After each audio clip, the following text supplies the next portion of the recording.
Assalamualaikum warahmatullahi wabarakatuh. Alhamdulillahilladzi arsala rasulahu bil huda wa dinil haqq liyudhhirahu 'ala dini kulli wa kafa billahi syahida. Rabbi shrahli sadri wa yassirli amri wahlul 'uqdatam min lisani yafqahu qawli. Bagaimana kabarnya semua hari ini? Semoga semuanya sehat selalu.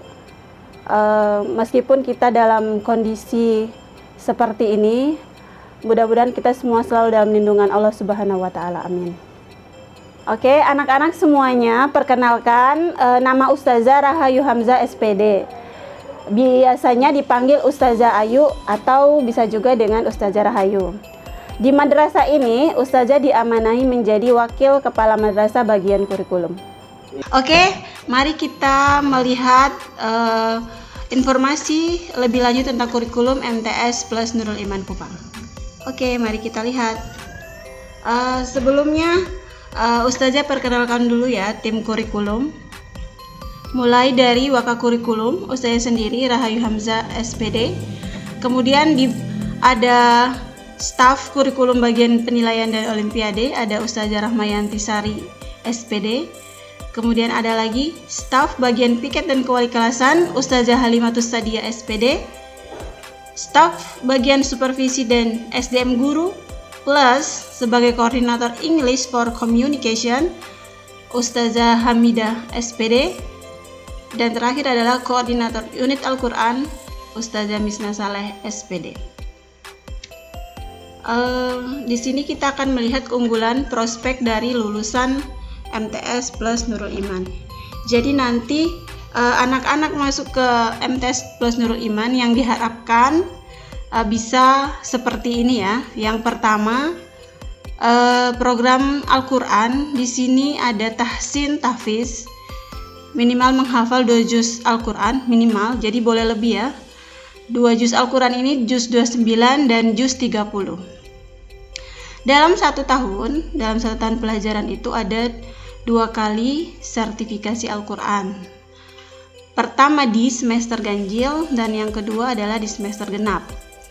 Sertifikasi Al-Quran ini dilaksanakan dengan mengundang penguji-penguji Al-Quran dari luar MTS Plus Nurul Iman. Jadi ada ustadz-ustadz yang akan diundang oleh MTS Plus Nurul Iman datang untuk menguji Al-Qurannya anak-anak. Seperti bisa dikatakan uji publik seperti itu ya. Jadi nanti anak-anak diuji langsung, bukan oleh gurunya, bukan oleh guru Al-Qurannya, tetapi oleh ustadz di Kota Kupang untuk menguji hafalan anak-anak, hafalan Al-Quran terutama ya. Kemudian ada juga untuk tahun ini ada uji kenaikan jilid. Uji kenaikan jilid ini nanti di semester 1. Ini menguji tahsinnya. Bacaan-bacaan Al-Qur'annya itu akan diuji. Kemudian ada program baru di MTS Plus Nurul Iman, ada English for Communication. Ini adalah it is our new program. Targetnya adalah untuk dapat berkomunikasi sehari-hari dalam bahasa Inggris, terutama di sekolah. Harapannya itu nanti anak-anak beserta guru pada saat di lingkungan sekolah bisa berkomunikasi menggunakan bahasa Inggris. Untuk lebih lanjutnya nanti ada dijelaskan langsung oleh koordinatornya. Al-Qur'annya juga ya nanti akan dijelaskan secara detail oleh koordinator Al-Qur'annya langsung. Kemudian untuk BDR ini, program BDR belajar dari rumah ini kita menggunakan pembelajaran berbasis IT. Dalam hal ini kita menggunakan aplikasi e-learning. Untuk bagian akademik, kita lanjut ya. Untuk ke bagian akademik, ini yang sehari-hari pelajaran. Kita ada program outdoor learning. Outdoor learning ini kunjungan belajar terkait mata pelajaran ke luar sekolah. Contoh, ada pelajaran rumpun bahasa. Pelajaran rumpun bahasa ini ada bahasa Indonesia, ada bahasa Inggris, ada bahasa Arab. Kita mengunjungi media massa seperti Timex, Kupang Pos atau Pos Kupang dan lain-lain. Ada juga pelajaran IPA. IPA itu mengunjungi perkebunan buah naga. Terus ada juga kunjungan ke lab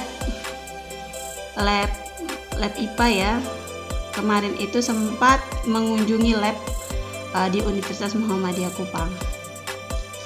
Kemudian ada olimpiade. Olimpiade ini diikuti oleh anak-anak yang sudah lolos seleksi.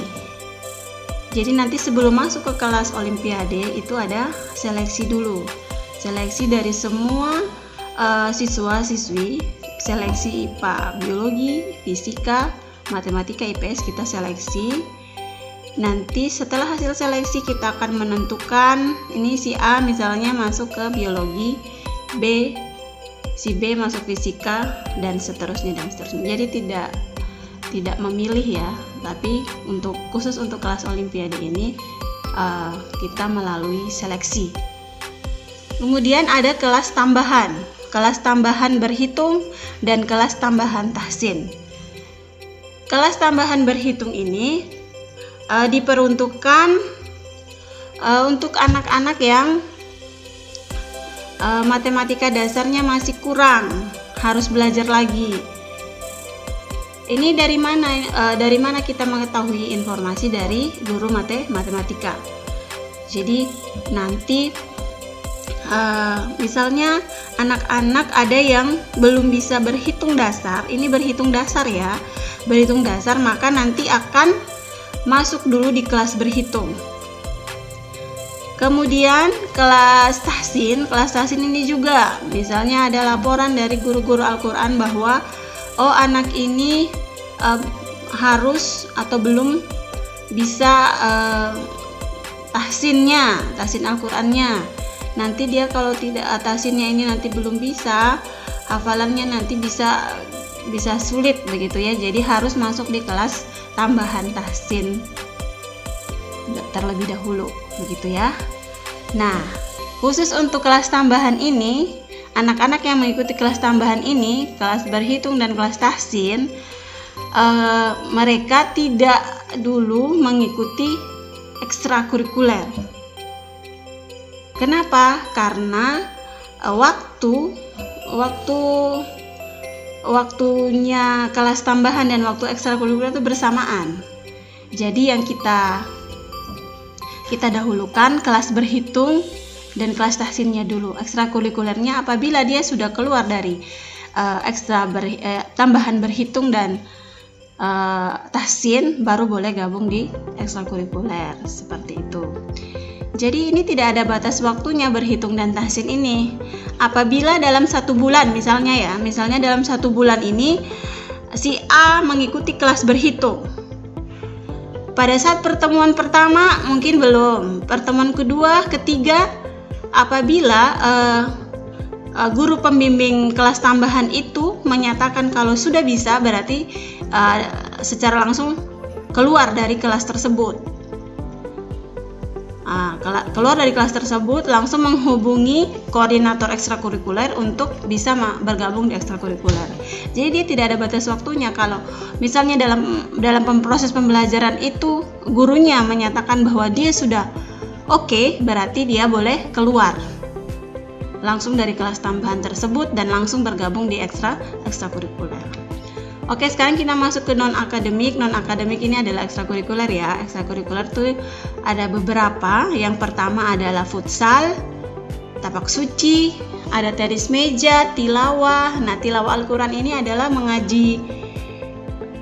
Al-Quran dengan lagu gitu ya.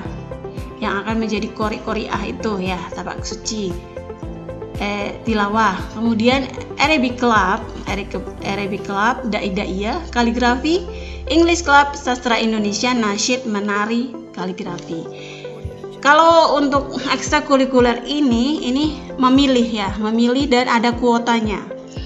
Jadi kalau misalnya anak-anak mau memilih futsal, silakan langsung memilih saya futsal. Nanti ada kuesionernya. Baru anak-anak mengisi pilih apa, seperti itu. Misalnya kalau milih futsal tetapi kuotanya sudah melebihi, maka tidak bisa, harus pilih yang lain. Jadi untuk ekstrakurikuler ini berdasarkan kuota. Selanjutnya kita menuju ke struktur kurikulum. Struktur kurikulum ini di sini ada mata pelajaran. Mata pelajaran anak-anak waktu di SD atau MI mungkin ada berbeda. Apalagi yang SD ya, SD mungkin dia tidak mengenal pelajaran akidah akhlak. Dia langsung dalam satu paket, yaitu pelajaran agama. Nah, kalau di MTS pelajaran agamanya dipilah-pilah seperti itu ya. Di pendidikan agamanya ada akidah akhlak, dia berdiri sendiri ya, mata pelajaran akidah akhlak. Kemudian mata pelajaran Al-Quran Hadis, mata pelajaran fikih, dan mata pelajaran SKI. SKI ini adalah sejarah kebudayaan Islam. Selanjutnya ada pendidikan kewarganegaraan, PKN, bahasa Indonesia, bahasa Inggris, bahasa Arab, matematika, ilmu pengetahuan alam biologi, fisika, IPS terpadu, seni budaya, prakarya, BJOK, tahfiz dan tahsin, serta yang terakhir adalah English for Communication. Kita menuju ke penilaian. Bentuk penilaian. Penilaian yang dilakukan oleh guru atau pendidik.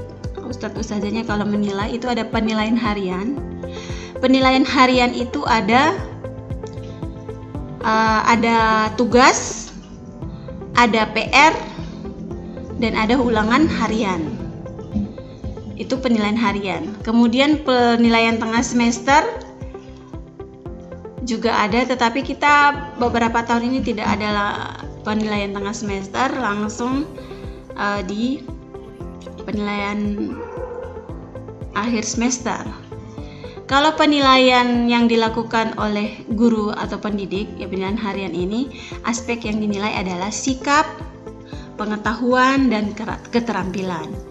Jadi kalau guru mata pelajarannya menilai 3 ya, ada sikap, pengetahuan, dan keterampilan. Selanjutnya penilaian oleh lembaga. Penilaian oleh lembaga ini maksudnya penilaian dilakukan oleh sekolah. Kalau yang tadi itu oleh guru mata pelajarannya ya, sekarang penilaian oleh lembaga. Yang pertama adalah penilaian akhir semester. Penilaian akhir semester ini biasanya kita mengenalnya dengan ujian semester ganjil ya. Kemudian yang kedua itu penilaian akhir tahun, biasanya kita mengenal dengan penilaian atau ujian akhir semester genap. Ini hanya berbeda nama ya. Kemudian ada ujian madrasah. Ini tiga penilaian yang dilakukan oleh lembaga. Aspek yang dinilai adalah pengetahuan dan keterampilan. Kemudian penilaian oleh pemerintah, ada USBN BK, ujian sekolah berstandar nasional berbasis komputer. Kemudian ujian nasional berbasis komputer UNBK tahun lalu sudah tidak ada ya.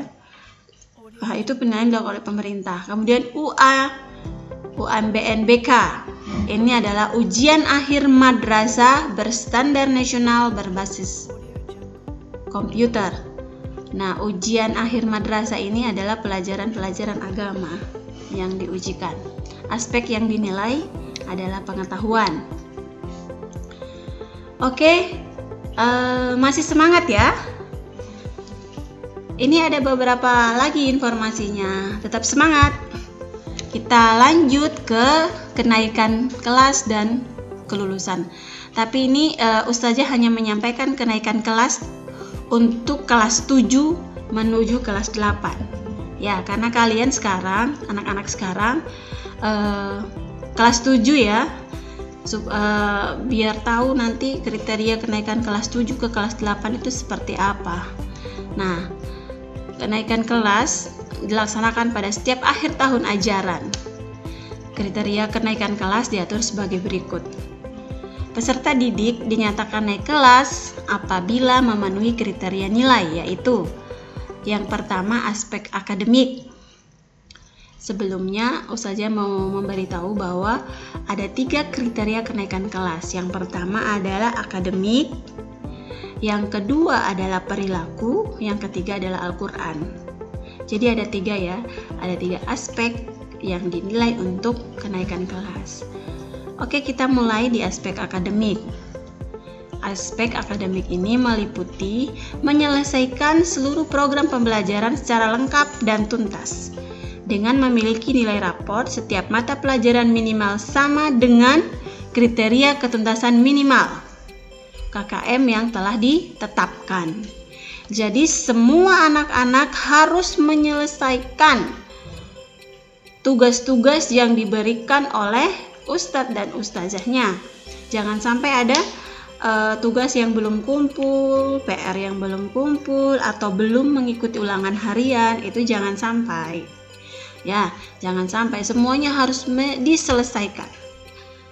Kemudian untuk selanjutnya adalah tahfiz atau Al-Quran tadi. Jadi ambil 50%. Ya, 50%. Untuk kriteria kenaikan kelas Al-Quran semester 1 itu anak-anak harus menghafal 8 surah. Ini minimal ya. Ini kriteria minimalnya Al-Quran 8 surah.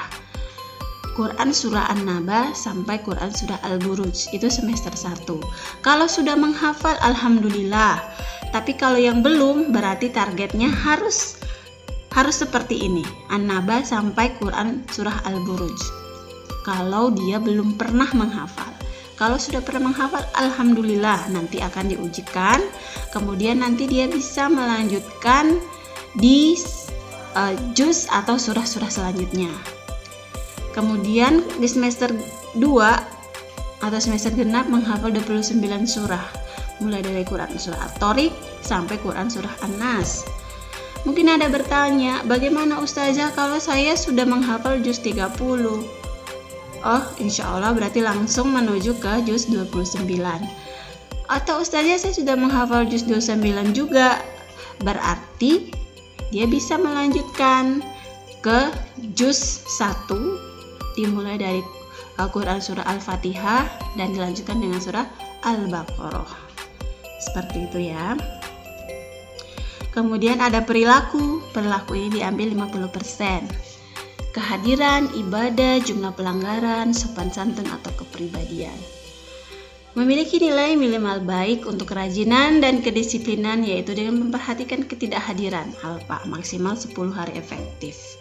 Jadi kalau misalnya sakit, pasti ada informasi sakit, izin pasti ada informasi. Tapi kalau alfa, berarti alfa dalam hal ini berarti tidak ada keterangan sama sekali dari anak atau dari orang tuanya untuk sekolah.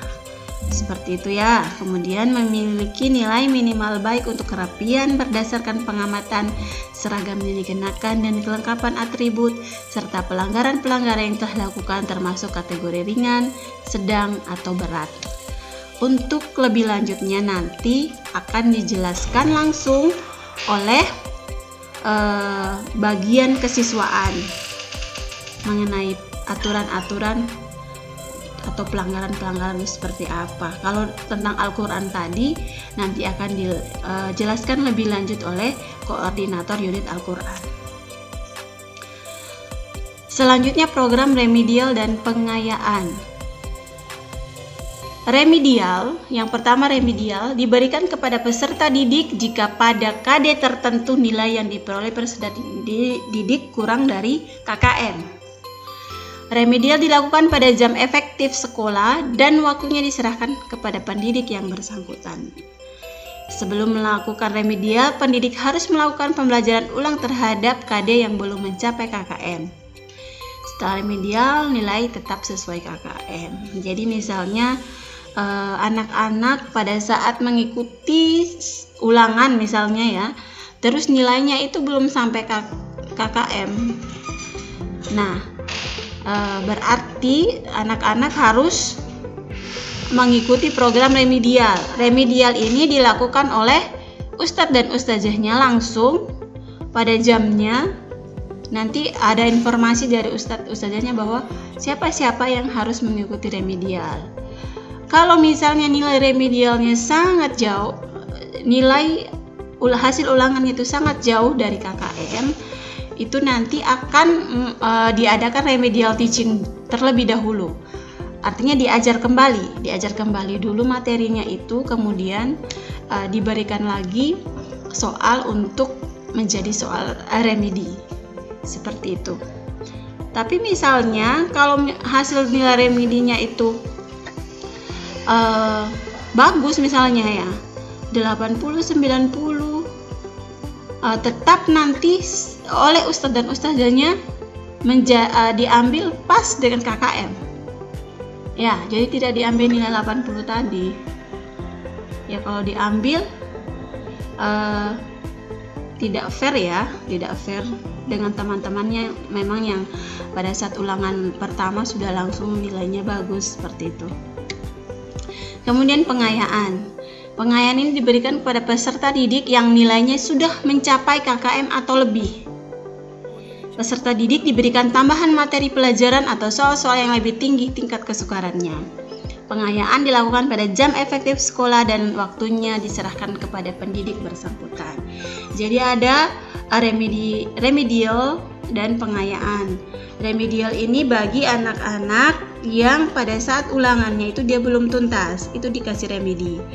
Terus sebagiannya yang sudah tuntas itu dikasih pengayaan dengan diberikan materi atau soal-soal yang lebih tinggi tingkat kesukarannya. Kemudian ini yang terakhir ya anak-anak semuanya,